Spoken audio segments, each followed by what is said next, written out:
Bonjour et bienvenue pour cette dernière table ronde de la première journée du Paris Saclay Summit. Alors, pour cette table ronde, et non des moindres, on va s'atteler aux grands enjeux sociétaux d'EDF de ce quart de siècle. On va commencer avec l'allongement de la durée de vie des centrales nucléaires qui amène par ricochet à réfléchir aux problématiques de sécurité, d'obsolescence, de la façon dont les centrales vont faire face également aux bouleversements climatiques. Quid des réacteurs du futur, EPR, dont on a parlé ici exactement dans cette même salle l'année passée et dont l'un vient d'être inauguré en grande pompe à Flamanville. Enfin, l'électrification massive qui est en cours. Alors, est-ce qu'on va devoir passer du tout diesel au tout électrique? Et bien évidemment, cela soulève la question des batteries. Alors, pour ce faire, Sarah Châtenay, vous êtes chef de projet R&D, ingénieur, chercheur, doctorante CIFER chez EDF R&D. Bernard Sala, directeur de la R&D du groupe EDF. Et Thomas Salaise, chef du groupe technologie de batterie EDF R&D. Et vous êtes interviewé par Géraldine Wessner, journaliste au Point. Bonsoir, merci d'être ici. C'est tellement vaste la recherche et développement d'EDF. Alors je précise parce que en plus vous avez aussi passé quelques années en Chine, je crois, donc vous connaissez bien le groupe dans toutes ses dimensions. Je voudrais quand même vous demander, pour on a beaucoup parlé là du nucléaire et c'est vrai que c'est souvent ce qui vient à l'esprit aujourd'hui quand on parle d'EDF, parce que l'actualité, parce que Flamanville, mais en fait c'est beaucoup plus large que ça. C'est l'ensemble du mix électrique finalement. Qu'est-ce que c'est chez vous? Alors EDF d'abord c'est une très très grande entreprise, c'est bien connu effectivement des Français, mais EDF c'est 165 000 personnes, hein, donc en Europe, au grand international, en Asie, également donc aux États-Unis, en Amérique. La R&D d'EDF c'est à peu près 2000 personnes. Et quel budget? C'est un budget de l'ordre de 500 millions. Nous sommes environ 1800 ici en France et 300 personnes donc à l'international. Et nous couvrons tout le scope technique d'activité de la maison, donc à la fois la production, l'aspect commercialisation de l'électricité, le volet des marchés, tout le volet système électrique, les différents usages également, mais et vous ce êtes en aussi, France et à l'international. Mais vous êtes aussi au cœur des défis techniques, technologiques qui vont se poser dans le développement de l'éolien offshore, du photovoltaïque, autant que des nouvelles centrales finalement. Oui, tout à fait. Il n'y aura pas de transition énergétique sans innovation. Donc il faut qu'on mette au point, qu'on arrive à faire émerger toute une série de solutions techniques qui nous permettent de préparer l'avenir. Et donc nous, ici EDF, en fait, on teste, on évalue l'ensemble de ces systèmes, de ces équipements, de ces matériels, de ces processus économiques aussi, de ces schémas économiques qui permettront de réussir. C'est un programme enthousiasmant, compliqué, hein, objectivement compliqué, ah oui, compliqué, mais enthousiasmant. Alors, pour qu'on voit bien les ordres de grandeur, j'aime bien les ordres de grandeur. Aujourd'hui, la production électrique d'EDF, c'est quoi ? Alors, c'est une colle. La production électrique d'EDF, si je ne me trompe pas, mondialement, ça doit être de l'ordre de 450... On va rester en France. On est un des premiers électriciens mondiaux, hein, donc j'en profite quand même pour le dire. Et alors, l'objectif de production électrique qu'il y a dans la programmation pluriannuelle de l'énergie, hein, ce vers quoi vous devez tendre, c'est combien ? Alors, aujourd'hui, la demande électrique française, c'est de l'ordre de 450 TWh. Hein, donc, l'unité, c'est le térawattheure. Les pronostics, les évaluations faites par le RTE, donc le réseau d'électricité français qui a une vision globale d'ensemble, c'est de l'ordre de 650 TWh, donc à l'horizon de 2050. Donc en fait, ce qu'on va voir, c'est une forte augmentation de l'électrification. L'électricité, aujourd'hui, c'est 25% de l'énergie consommée en France. À l'horizon 2050, ça devrait être de l'ordre de 50%. Donc c'est ça aujourd'hui les cibles. Donc nous avons besoin de volumes de production importants pour le futur. Donc le mix du futur, pour vous, qui connaissez ça par cœur, si je vous demande une projection, c'est à peu près quoi en 2050 ? En France, le mix électrique, ce sera quoi ? Alors le mix électrique en France, il y aura beaucoup de nucléaire. En 2050, on a encore des centrales existantes aujourd'hui qui vont continuer à tourner. On aura de nouvelles centrales. On aura aussi beaucoup d'éolien, beaucoup de solaire. Bon, je pense que le nucléaire représentera une grande Vous êtes partie, impliqué sur ces grands projets d'éolien offshore notamment. Tout à fait, tout à fait. Parce que là, le défi, il est colossal. Les ordres de grandeur toujours, selon cette programmation pluriannuelle, d'ici 2035. 2035, donc c'est demain, on est censé avoir 18 gigawatts installés contre aujourd'hui... Alors l'éolien en mer, si c'est ça votre question, l'éolien en mer, il y en a très peu d'installés aujourd'hui. Non, il n'y a quasi rien. Donc il n'y a même pas un gigawatt, à peu près 600 mégawatts. Nous avons réalisé notre premier parc éolien offshore à Saint-Nazaire, donc qui tourne aujourd'hui. EDF est impliqué sur plusieurs autres parcs en réalisation. Nous avons gagné également des parcs flottants, donc en Méditerranée. Donc il y a une ambition vraiment de développer de l'éolien en mer, pour une raison simple. En mer, il y a moins d'habitants qu'à terre, donc c'est d'une certaine façon aussi plus facile à s'installer. Et une autre raison aussi technique, qui est que les vents sont plus réguliers en mer. C'est-à-dire qu'une éolienne, à terre, en France, ça tourne de l'ordre de 2000-2500 heures par an, un équivalent pleine puissance. Une année, c'est 7800 heures. Et en mer, vous pouvez être à 4000, voire 5000 dans les zones très, très favorables. Donc on a un produit type plus régulier. C'est ça qui fait l'intérêt fort de l'éolien en mer. Quel type de défi ça soulève pour vous? Est-ce qu'il y en a encore? L'éolien en mer, plusieurs défis. Des défis de construction d'abord, c'est en mer, donc la mer c'est un milieu objectivement agressif, les tempêtes, des choses comme ça, voilà. Donc c'est des enjeux également de maintenabilité. Lorsque vous avez une éolienne en mer, vous ne pouvez pas aller la réparer quand vous voulez si jamais elle a un petit pépin. Donc vous avez un enjeu de maintenance et de fiabilité qui doit être aussi très, très, très, très important. Un enjeu de durabilité parce que c'est un milieu qui est agressif. Donc le sel marin, voilà. Il faut la raccorder également à terre. Donc là, vous avez quelques kilomètres de câble. Ce n'est pas forcément le sujet le plus complexe, mais encore faut-il le faire.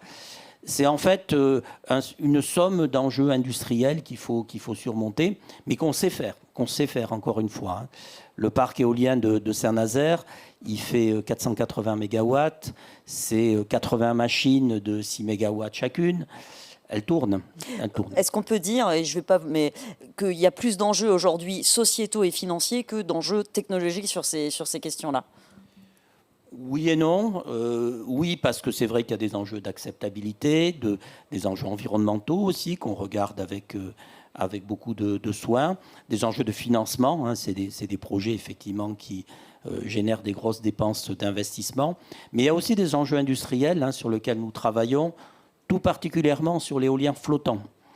L'enjeu, si vous voulez, de l'éolien de demain, c'est se mettre plus loin des côtes.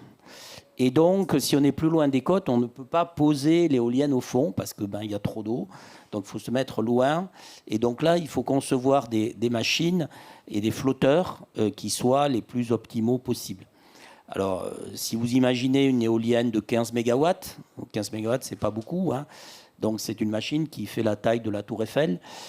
Et donc qui est sur un flotteur. Vous dites c'est pas beaucoup, mais c'est quand même celles sur Terre, elles font en général 2 mégawatts, celles qu'on voit dans notre... Oui, elles font 2 mégawatts. Celles qui sont aujourd'hui construites, oui, elles sont de petite taille. 15, on voit que c'est déjà d'autres dimensions. Mais la tendance, si vous voulez, sur l'éolien, c'est vraiment d'aller vers des très grosses machines. Et donc 15, voire 20, en Asie, on commence à voir apparaître ces machines-là. Et donc sur un flotteur, la taille de la Tour Eiffel, soumis aux tempêtes. Donc on sent bien que techniquement, mécaniquement, c'est quelque chose qui va être compliqué à gérer. Et donc, notre enjeu, c'est d'optimiser tout ça, de faire en sorte qu'on arrive à des réalisations simples, des coûts qui soient optimaux. Et donc, nous développons ici même, à la R&D d'EDF, des outils de modélisation, de simulation, des jumeaux numériques, d'une certaine façon, qui permettent de calculer les meilleures solutions possibles pour ces flotteurs. Nous faisons même des tests sur des maquettes de ces flotteurs. On a des bancs d'essai sur notre site de Chatou, sur l'île de Chatou. Donc voilà, on prépare cela. Je voulais commencer avec l'éolien et le photovoltaïque et ses forts développements, parce qu'en fait, on ne réalise pas toujours que ça implique un chamboulement total du fonctionnement du réseau. On avait un réseau très centralisé avec quelques... Et là, tout est éclaté. Comment on relève ce type de défi ? Alors vous avez tout à fait raison. On va partir d'un réseau qui était en pyramide, des grosses centrales nucléaires, grands barrages, qui produisaient de l'électricité dans un grand réseau à forte tension, 200 000 volts, 400 000 volts, et qui irriguait ensuite un réseau de distribution qui est lui-même arrivé vers les clients. Un système électrique dans lequel une bonne partie des énergies renouvelables sont connectées aujourd'hui au réseau de distribution. Donc aujourd'hui, Enedis, notre filiale Enedis, raccorde au réseau pratiquement 5 gigawatts de renouvelables par an. C'est colossal. C'est colossal. En termes de puissance, une centrale nucléaire, c'est 1 gigawatt, donc 5 gigawatts. Alors, en puissance, en énergie, c'est moins, bien sûr, mais donc ce sont des volumes tout à fait colossaux. Et donc, ce courant remonte par le réseau de distribution, va vers les postes et ensuite redescend. Donc c'est un mécanisme qui est beaucoup plus compliqué. Nous, notre rôle, c'est de faire fonctionner cet ensemble de façon sûre, fiable, sans coupure, avec des prix acceptables. Et donc c'est là aussi un enjeu compliqué mais enthousiasmant de compréhension de ces systèmes. Vous avez ça à la maille de la France métropolitaine. On a les mêmes sujets sur les territoires insulaires. Bien sûr. Vous prenez la Réunion, là vous avez un territoire plus petit, mais vous avez la même chose, avec beaucoup de production aussi décentralisée. Et il faut arriver à faire fonctionner ces schémas d'ensemble. Donc ça, c'est une véritable révolution du système électrique, avec de très très nombreux défis, où l'ensemble des acteurs sont concernés. Bien sûr, RTE, Enedis au premier chef, mais aussi les producteurs et les commercialisateurs. Et oui, là, je me tourne vers vous, Sarah Châtelet, parce que pour accorder tout ça, il faut des câbles, des câbles, des câbles, des câbles. Et ça, c'est votre partie. des gros défis là-dessus, pour justement déployer, alors il y a les déployer, la ressource, quand en même temps on a des câbles qui vieillissent et qu'il faut changer. Alors moi je suis plus sur le domaine, excusez-moi. Alors moi je suis plus sur le domaine du vieillissement des câbles électriques nucléaires. Donc c'est les câbles qu'on va trouver dans les centrales. Je travaille pas vraiment je travaille pas sur les câbles du réseau de distribution, mais effectivement il y a des enjeux pour Enedis. Du vieillissement des câbles du réseau de distribution. Mais ça, je ne pourrais pas vraiment vous en parler aujourd'hui. Bon, c'est pas grave. On va passer au nucléaire. Comme ça, on pourra arriver à vos câbles. Nos chercheurs sont vraiment spécialisés sur des domaines. Les câbles sont les mêmes, mais le vieillissement du câble des centrales, sais que c'est un sujet. C'est un point un peu particulier. Non, mais je pensais que vous pouviez, parce qu'on parlait... j'y reviendrai tout à l'heure. L'une des questions majeures aussi à laquelle vous êtes confrontés a trait au prolongement de la durée de vie des centrales existantes. Est-ce que vous pouvez nous expliquer, on est en plein grand carénage, est-ce qu'il y a vraiment des défis techniques majeurs? Les États-Unis l'ont fait, ils repoussent jusqu'à 80 ans, voire même davantage. On commence. Quels sont les défis techniques que vous rencontrez sur notre parc? Alors, ce qu'il faut se rendre compte, c'est que nos centrales aujourd'hui ont à peu près 37 ans de moyenne d'âge. On a 57 centrales qui tournent. Et donc, notre ambition, c'est de les amener à 60, voire au-delà de 60, pourquoi pas 80, comme les Américains. Donc, notre enjeu, c'est vraiment d'aller regarder équipement par équipement ce qui se passe pour voir si le vieillissement se passe, je dirais, naturellement, remplacer tout ce qui doit être remplacé au bon moment. Et s'il y a des composants non remplaçables, là, pour le coup, on aura vraiment des limites. Alors, quels sont les composants non remplaçables dans une centrale? En fait, il y en a deux. Il y a les cuves des réacteurs qu'on ne sait pas bien remplacer. Donc là, on a des analyses très sophistiquées qui sont faites dans le département d'ailleurs dans lequel est Sarah. On fait des analyses mécaniques très très fines autour de tout ça. Et l'autre équipement qu'on ne sait pas remplacer, c'est l'enceinte de confinement. Donc le grand bâtiment, si vous voulez, dans lequel et la centrale. Bon, on ne sait pas remplacer le bâtiment, donc il faut qu'on voit aussi comment Enfin, il vieillit. c'est du béton. C'est du béton. On a même fait sur notre site de Fontainebleau, qui s'appelle les Renardières, une maquette à l'échelle 1/3 pour regarder comment ça vieillissait. Donc ça, c'est les deux qu'on ne sait pas remplacer. Et puis après, il y a des équipements qu'on sait remplacer. Donc ça, les câbles, hein, par exemple, sur lesquels on fait des analyses très, très approfondies. Ça, Sarah pourra vous en parler bien mieux que moi, pour essayer de comprendre vraiment ce qui se passe. Et ça s'applique à beaucoup d'équipements sur une centrale. En fait, sur une centrale, si vous voulez, on peut remplacer beaucoup de choses et on remplacera ces choses-là au cours du temps. Si vous prenez nos barrages, on a chez EDF des barrages qui ont été mis en service au début du XXe siècle, qui fonctionnent encore toujours, Oui, sur lesquels on a remplacé des équipements. Il n'y a pas de défi technique particulier. Est-ce que vous tirez Il enseignement n'y a pas d'effet d'obsolescence. Vous échangez avec les États-Unis sur ces sujets-là Tout à fait. Ils ont rencontré des problèmes, eux? Alors, ils n'ont pas rencontré de problème particulier. On a l'habitude de dire qu'on n'a pas identifié d'effet générique, donc générique qui s'appliquerait vraiment à toutes les centrales, qui ferait que brutalement, tout devrait s'arrêter. Si vous voulez, il n'y a pas d'effet d'obsolescence qui fait qu'il y a une espèce de frontière où tout s'arrête. Les Américains ont un parc nucléaire qui a environ 10 ans de plus que le nôtre, donc ils ont un cran d'avance. On fait énormément d'échanges avec eux, d'analyses techniques extrêmement approfondies avec eux pour comprendre vraiment ce qui se passe. On a même organisé des revues d'experts pour faire analyser nos propres dossiers, les faire challenger par ces experts-là. Et en fait, ce qu'on constate, c'est qu'ils ont réussi à obtenir des autorisations d'exploitation jusqu'à 80 ans pour 12 de leurs réacteurs, donc 12 sur une centaine. Donc ça, c'est extrêmement encourageant parce que la technologie des réacteurs américains est la même que la nôtre. Donc ça veut dire que nous avons quand même de bonnes chances d'y arriver. Bon, pour autant, il faut regarder ça avec beaucoup de soin. C'est des centrales nucléaires, avec beaucoup aussi de contrôle de la part de l'autorité de sûreté. Et là, un point peut-être aussi de réglementation qui est différent, qui est que nous, notre autorisation d'exploitation, elle vient tous les 10 ans. Vous avez des visites décennales, mais ça devrait vous faciliter le job, j'ai envie de dire. Parce que alors, ça nous le facilite, mais en même temps, la décision est pour 10 ans. Si vous voulez, on a un feu vert pour 10 ans. C'est vrai. Alors que côté américain, le feu vert est donné pour 20 ans. Donc ils ont eu, la plupart d'entre eux, une license extension, comme ils disent, pour aller de 40 à 60. Et là, ils ont une second license renewal, donc un renouvellement pour une deuxième fois de la licence pour aller de 60 à 80.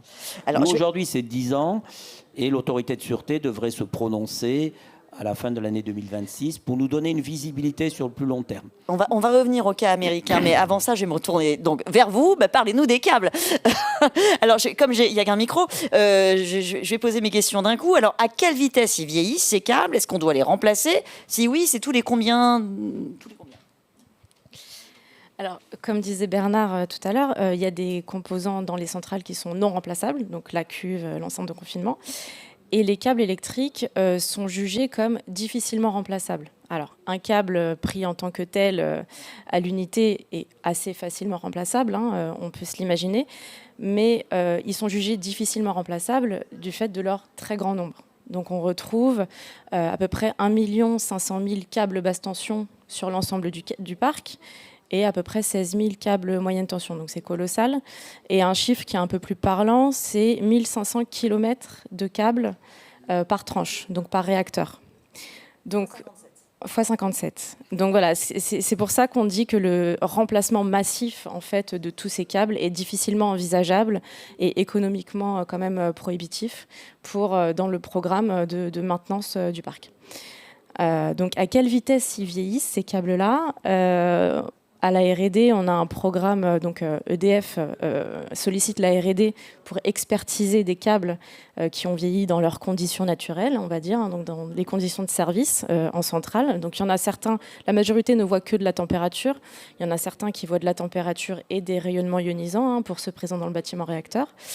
Et donc on a démarré un programme d'expertise il y a 15 ans, qu'on continue et qu'on va continuer dans les prochaines années. Donc on les dissèque un petit peu, ces câbles-là. On fait des expertises électriques pour regarder leurs propriétés résiduelles électriques. Et on fait aussi beaucoup d'expertise matériaux. Parce que ce qui les fait vieillir, ces câbles, pourquoi ils vieillissent, c'est la dégradation. Donc la dégradation, c'est une modification lente et irréversible des propriétés des composants polymériques. Donc les composants polymériques, c'est les isolants et les gaines externes. Et en particulier l'isolant. Donc si l'isolant a une bonne intégrité physique, il conserve sa bonne fonctionnalité.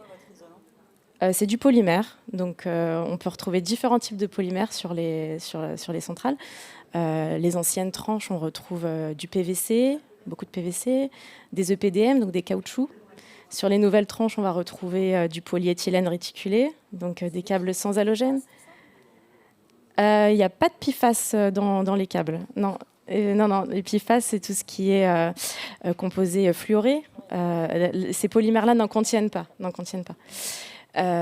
Et donc, on va aller analyser à différentes échelles la dégradation de ces composants polymériques. Donc, on va regarder à l'échelle moléculaire, à l'échelle macromoléculaire, à l'échelle microscopique, à l'échelle macroscopique, pour voir les mécanismes chimiques de dégradation de ces câbles, pour avoir une vision un peu précoce des pertes de propriété par rapport à, par exemple, si on faisait simplement une mesure électrique qui montrerait déjà un état de dégradation plutôt avancé.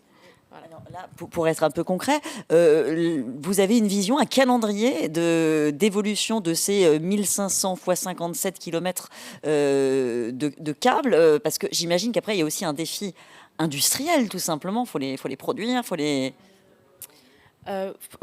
Produire autant de kilomètres de câbles? Comment vous planifiez, en fait, les choses?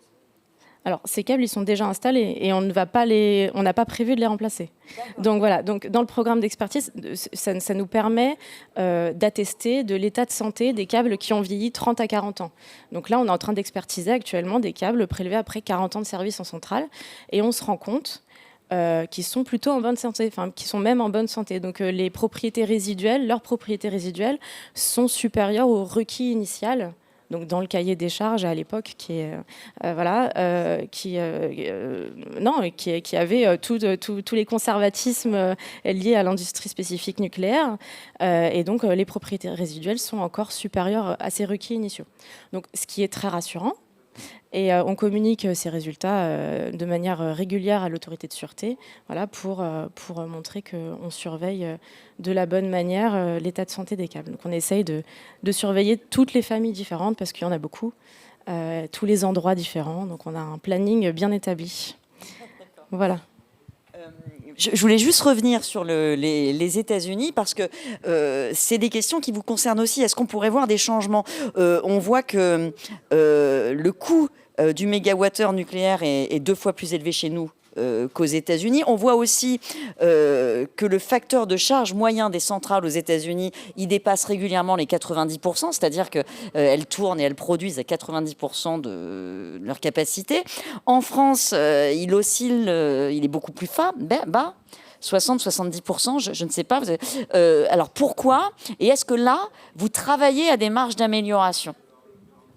Alors en fait, le système électrique français est très, très différent de ce qu'on a aux États-Unis. Aux États-Unis, les centrales nucléaires représentent une petite part de la production électrique. Oui, même si on a 100, c'est pas... Voilà, donc les États-Unis, alors je vous parle de mémoire, hein, mais la demande totale, c'est 4500 TWh, quelque chose comme ça. Non, 6000 TWh, je crois, donc bien plus que nous, où nous sommes à 450. Donc le nucléaire, c'est une petite part. Donc les centrales fonctionnent en base. Donc ça veut dire qu'elles sont à 100%, elles tournent à 100%. Donc nous, le parc nucléaire représente pratiquement 75 voire 80% de la demande électrique française. Donc ça veut dire que ce parc, sa charge va baisser quand il y a une demande plus faible. Par exemple l'été, au mois d'août, il y a moins de demandes, les gens sont en vacances, va augmenter dans les périodes où il y a beaucoup d'activités, par exemple maintenant, quand il fait froid, et va aussi osciller en fonction de la production renouvelable. Quand il y a beaucoup de soleil, par exemple, on va avoir du solaire photovoltaïque. Oui, parce que le solaire est prioritaire sur le réseau. Donc vous, quand il y a du soleil, vous devez baisser votre production. Voilà. Et donc, ce qui est important là-dedans, en fait, c'est que nos centrales sont flexibles. Donc, elles savent suivre la charge. On sait faire des baisses et des montées de charge quasiment 2 fois par jour. Hein. On sait faire ça. Donc il y a une vraie manœuvrabilité du parc nucléaire. Et par contre, le parc nucléaire, quand il n'y a pas de soleil, quand il n'y a pas de vent, bah, il est là, il produit. La nuit, il produit. Donc en fait, c'est bien une complémentarité qui est la clé du système électrique. Mais alors justement, l'inspecteur général pour la sûreté nucléaire, la radioprotection, a rendu un rapport là il y a quelques jours. Il est très critique sur cette complémentarité, où il dit que cette modulation permanente abîme les centrales. Il dit qu'il craint pour la sûreté à long terme. Non, je crois qu'il n'y a pas, aujourd'hui, on n'a pas... C'est ce qu'il écrit. Hein. On n'a pas décelé d'éléments qui montreraient que le mouvement, la manœuvrabilité de ces centrales conduirait donc à un vieillissement prématuré des installations. On n'a pas d'éléments factuels qui montrent cela aujourd'hui. Pourquoi il écrit ça alors ? Je ne suis pas sûr qu'il écrive ça exactement pour avoir lu son rapport, pour être très franc avec vous. Ah bon ? Oui, je pense qu'il faut le relire. Bon, on en rediscutera. On en rediscutera. Alors, avec un autre sujet majeur pour vous, c'est la question des réacteurs, ce qu'on appelle les réacteurs du futur. Alors là, on a dit tout à l'heure, Flamanville, c'est le premier. En fait, non, Flamanville, c'était le seul. Et puis, il y aura un autre premier. La prochaine génération de réacteurs ressemblera finalement peu à Flamanville. Je ne suis pas bien sûr de vous suivre. Dans le design, hein, simplement.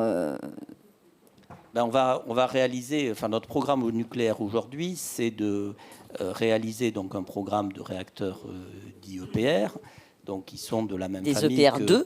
Voilà, des EPR2, mais qui sont de la même famille que celle de Flamanville, avec les mêmes caractéristiques principales que celles de Flamanville, et de regarder également des petits réacteurs. Hein, aujourd'hui, on a un projet qui s'appelle Neward. En fait, le EPR2, si votre question est sur les différences entre EPR2 et Flamanville, c'est ça. En fait, ces différences sont limitées.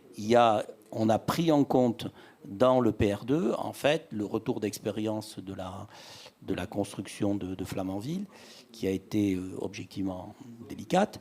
Et donc, on a fait en sorte que ce réacteur soit plus facile à construire. Donc, l'enjeu principal, il est là. Faire en sorte que le réacteur soit plus aisé à construire. Parfois, sur Flamanville, on a fait, pour vous donner un exemple concret, on a fait des locaux relativement étroits, en se disant, ben voilà, ils sont petits, donc on va économiser les quantités de béton. Mais parfois, faire des locaux relativement petits... On ne peut plus passer les tuyaux. C'est plus compliqué que d'en faire des plus grands pour mettre des coffrages ou des choses comme ça, quoi. Donc on a pris aujourd'hui des choix qui permettent d'avoir une facilité de construction.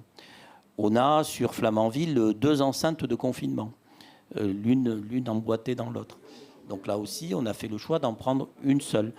Et donc, une seule enceinte de confinement, comme ce qu'on a sur le parc 900 MW, c'est évidemment plus simple à construire que d'en avoir 2.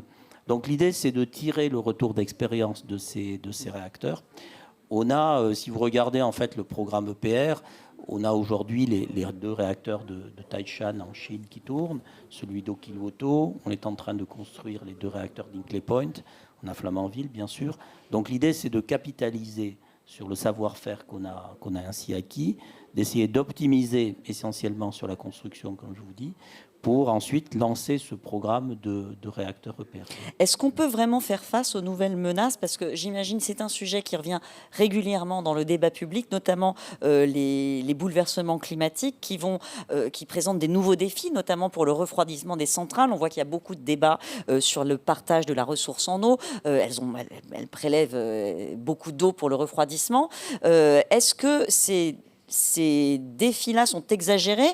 Ou au contraire, c'est une grosse part de votre recherche? Non, vous avez tout à fait raison. C'est une question très, très sérieuse que de l'adaptation au changement climatique. Donc, qu'est-ce qui va se passer? À quoi doit-on dimensionner nos installations?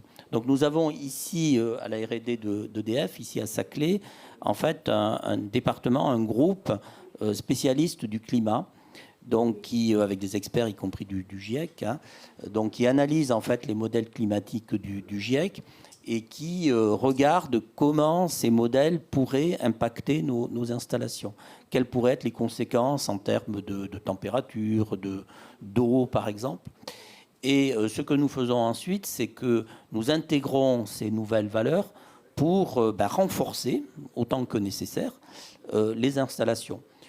Sur le refroidissement, par exemple, il faut mettre des groupes de ventilation, des groupes froids supplémentaires sur les installations.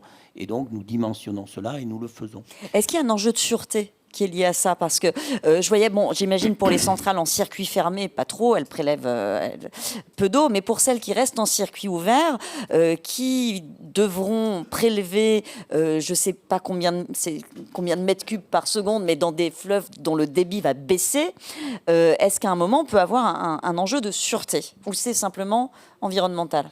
Alors aujourd'hui, ce qu'on fait en sorte, c'est de calculer tout ça pour voir quelle va être la situation à horizon d'ici 10 ans, d'ici 20 ans, d'ici 30 ans. Et on prendra les dispositions qu'il faut. Si sur un fleuve, on s'aperçoit que le débit baisse trop, s'il faut mettre des systèmes de réfrigération complémentaires, on les mettra. Si vous voulez, techniquement, rien n'est vraiment impossible. Parce que la question, c'est techniquement, vraiment, ouais. c'est tout à fait possible. La question, c'est de l'anticiper suffisamment à l'avance, de façon à être prêt à le réaliser. Et tout notre enjeu vraiment sur la maîtrise du vieillissement, c'est, par rapport à votre question, est-ce qu'il y a des défis techniques, c'est d'avoir une bonne compréhension de ce qui va se passer pour être capable d'anticiper. Et le climat, c'est aussi un de ces sujets-là. Qu'est-ce qui va se passer en termes de changement climatique? Quels vont être l'impact sur nos installations? Et comment on peut prendre ça en compte? Parce que si on sait l'anticiper, voilà, il y a une décennale qui va arriver, on va prévoir les travaux correspondants dans la décennale à venir. Un autre des grands défis d'EDF va être le développement du stockage, parce qu'on l'a dit, les renouvelables intermittentes vont prendre de plus en plus de poids dans ce mix. Pouvoir stocker tout ça, ce serait quand même pratique. Ça, c'est votre rayon, Thomas Salez. Est-ce que vous pouvez nous dire peut-être en quoi consistent vos travaux et où on en est justement de la recherche dans le domaine des batteries? Oui, tout à fait, hein, merci. Donc, effectivement, l'enjeu du stockage et plus largement celui de la flexibilité, c'est un enjeu qui est vraiment majeur. Donc, à la R&D d'EDF, ça fait plus de 30 ans qu'on travaille sur les batteries et c'est vraiment un domaine qui est en pleine ébullition en ce moment. Pour vous donner un exemple, il y a vraiment des nouvelles générations de batteries qui sortent quasiment tous les ans ou presque. Et il y a un enjeu extrêmement important à s'assurer que la performance de ces batteries sont bien telles qu'annoncées par les différents fabricants. Donc nous, côté EDF, on a en gros 4 gros axes de recherche sur les batteries. Et pour ça, on s'appuie sur 6 laboratoires d'essai sur le site à côté de Fontainebleau, aux Renardières. On a des laboratoires qui sont vraiment dédiés au microscopique. On va regarder à l'intérieur des batteries qu'est-ce qu'il y a dans les matériaux, jusqu'à des laboratoires qui peuvent tester des conteneurs entiers de batteries tels qu'ils seront quand ils seront sur le réseau. Donc, le premier enjeu de recherche, c'est celui vraiment de comprendre comment ces batteries fonctionnent, ce qu'il y a, quelles sont les innovations qui vont améliorer leur performance, à la fois sur les batteries, on va dire, de technologies matures, par exemple les batteries au plomb qui ont été inventées il y a plus de 150 ans, ou les batteries au lithium-ion qui sont maintenant omniprésentes et qui sont quand même une technologie un peu plus jeune, elles ont une trentaine d'années, mais aussi les batteries du futur, bien sûr. On parle de batteries sodium-ion, de batteries dites tout solides ou de batteries à circulation. Le second axe de recherche, c'est vraiment celui de la modélisation de ces batteries. C'est des batteries qui sont des systèmes extrêmement complexes et on a vraiment besoin d'être à même de pouvoir modéliser leur vieillissement et leur vieillissement sur le terrain. Donc pour vous donner un exemple, il y a par exemple un des phénomènes qu'on étudie qui s'appelle le phénomène du knee point. C'est en fait une perte de capacité très rapide de la batterie dans certaines conditions. Et c'est quelque chose qu'on a tous dû expérimenter parce qu'elle se produit parfois sur les batteries de nos téléphones portables. Pendant 2-3 ans, la batterie, elle vieillit, mais lentement. Et après, en quelques mois, vous avez l'autonomie de votre téléphone qui chute assez facilement. Donc c'est des choses qu'on étudie côté R&D. On étudie également tout ce qui va être modélisation des coûts. C'est important de bien connaître les matériaux, les processus pour fabriquer les batteries dans un marché qui évolue rapidement. Et enfin, sur le volet modélisation, tout ce qui va être les algorithmes d'exploitation au mieux de nos batteries. Donc un système de batterie va produire des milliers de données par seconde. On va avoir la tension, le courant, la température de toutes les batteries qui sont installées et on va pouvoir utiliser ces données pour exploiter au mieux ces systèmes. C'est intimement lié finalement à la réussite et à la progression de notre mix électrique. On veut électrifier le plus rapidement possible le pays, et c'est bien pour justement sortir d'une économie trop carbonée. Est-ce qu'on est prêt en fait à faire ça? Parce que vous dites les énormes batteries, les énormes centres de stockage, on les a pas, ils n'existent pas. Je vais te laisser reprendre peut-être sur les batteries. En fait, on a un double défi. On a un défi qui est celui de la production. Et là, donc, on a des solutions qu'on a amplement évoquées. C'est aussi beaucoup une question d'argent, d'ailleurs. C'est aussi une question d'argent, bien sûr. Et on a aussi un défi qui est de changer les usages. C'est-à-dire qu'aujourd'hui, 60% de l'énergie consommée en France vient d'énergie fossile. Et donc, il faut passer à l'utilisation de l'électricité. Est-ce que vous avez une voiture électrique? Est-ce que vous comptez en acheter une? Est-ce que vous avez une pompe à chaleur chez vous? Est-ce que vous comptez utiliser de l'hydrogène, vous, industriel, pour fabriquer de l'acier? Comment on va faire du transport aérien longue distance? Donc vous avez aussi des investissements et aussi beaucoup d'argent, effectivement, nécessaires pour changer les usages de l'énergie. Et nous, notre ambition à EDF, c'est non seulement de vendre cette énergie, cette électricité à très faible contenu carbone, mais aussi d'aider nos clients à électrifier leurs procédés, à faire en sorte qu'on utilise de l'électricité. Alors pourquoi l'électricité? Parce qu'on sait faire de l'électricité sans carbone. Voilà. Vous allez accompagner aussi, est-ce que vous étudiez ça? Comment vous pouvez déplacer les usages pour qu'ils correspondent davantage que les pics de demande qui sont classiques et habituels le matin et le soir se déplacent un peu dans la journée pour intégrer ces nouvelles sources? Tout à fait. Donc ça, c'est la question de la flexibilité. Alors, je vais repasser la parole à Thomas parce que lui sait, avec des batteries, effectivement, gérer la flexibilité dans la journée, par exemple. Oui, tout à fait. Les batteries peuvent être très utiles pour ce volet-là.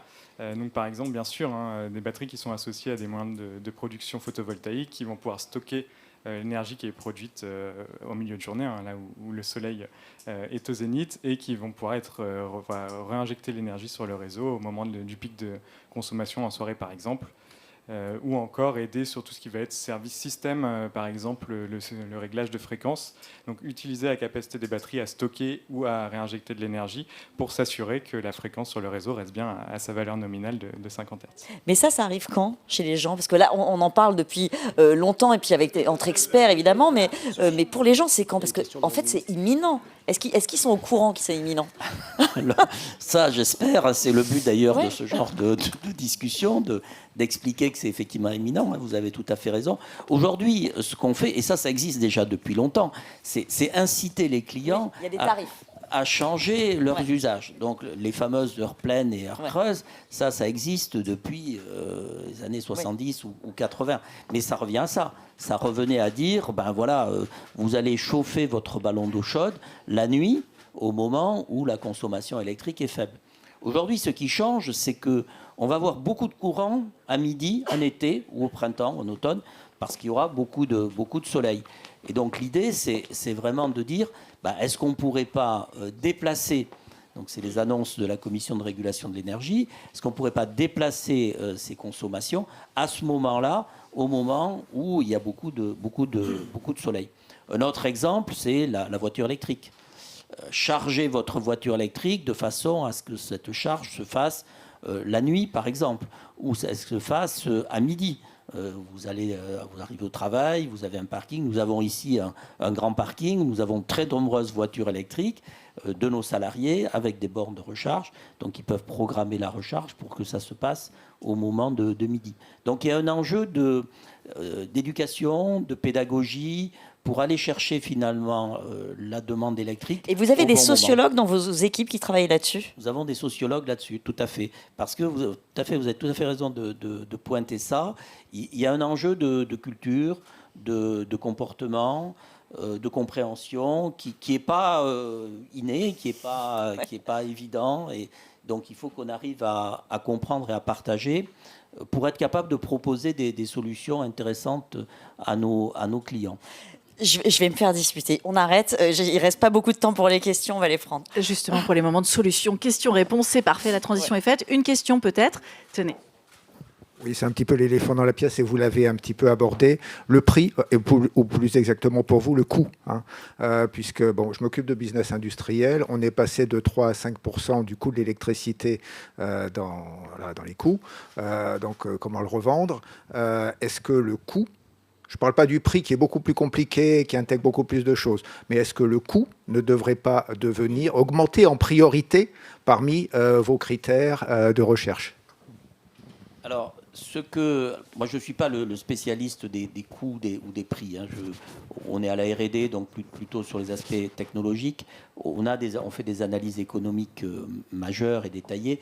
Ce que je peux vous dire, c'est qu'on a eu avec la crise en Ukraine, enfin la guerre en Ukraine, avec le Covid, une augmentation très très forte des prix. En Europe, on est sur un marché unique lié en fait à la pénurie, à l'arrêt du gaz. Bon, donc ça a généré un pic très fort avec des prix qui ont été extrêmement élevés. Aujourd'hui, si vous regardez les trajectoires de prix, en fait, ces prix sont en train de baisser. Il reste quand même beaucoup plus élevé qu'aux États-Unis ou en Asie. Aujourd'hui, nous avons des prix en Europe qui sont très compétitifs. Regardez vraiment les valeurs. On a des prix qui sont plus bas que ce qui se passe dans d'autres pays européens, par exemple. Oui, en Europe, oui. L'Allemagne. Voilà, donc... et on a une énergie qui est décarbonée. Aux États-Unis, il y a beaucoup de gaz quand même. Bon, donc voilà, on a des trajectoires de prix qui sont je dirais, en amélioration certaine. Ce qu'on cherche à faire avec nos moyens de production, le nucléaire et le renouvelable, c'est justement d'avoir une stabilisation des prix, que ces prix puissent avoir une visibilité sur le long terme, bien établie dans les alentours de entre 60, 70, 80, ces ordres de grandeur-là, euros par mégawattheure. On a eu un pic très fort et aujourd'hui, on est en train de stabiliser ça. Ça, c'est une tendance lourde que vous pouvez constater factuellement. Et on va prendre une deuxième et dernière question. Christian Joadjo, apprenti ingénieur mécatronique, système embarqué robotique industrielle du côté de l'Estia. C'est situé à Billard. J'avais une question pour Thomas. C'est au sujet des batteries. Est-ce que EDF a déjà sorti une batterie cette année, par exemple, ou l'année dernière? Alors, côté EDF, on n'est pas producteur ou fabricant de batteries. On en installe, et on en installe beaucoup d'ailleurs un peu partout dans le monde, mais on n'est pas fabricant de batteries en tant que tel. Par contre, compte tenu de toutes ces batteries que nous installons, on a vraiment la nécessité d'avoir cette connaissance intime de comment fonctionnent les batteries, quelles sont les innovations technologiques qui les accompagnent et comment on va pouvoir les exploiter au mieux pour qu'elles durent le plus longtemps possible et qu'elles vieillissent le moins. Merci beaucoup à tous les quatre. Vous allez pouvoir poursuivre cet échange dans le hall. Merci beaucoup et merci à EDF Lab de nous recevoir pour ce Paris Saclay Summit. Merci.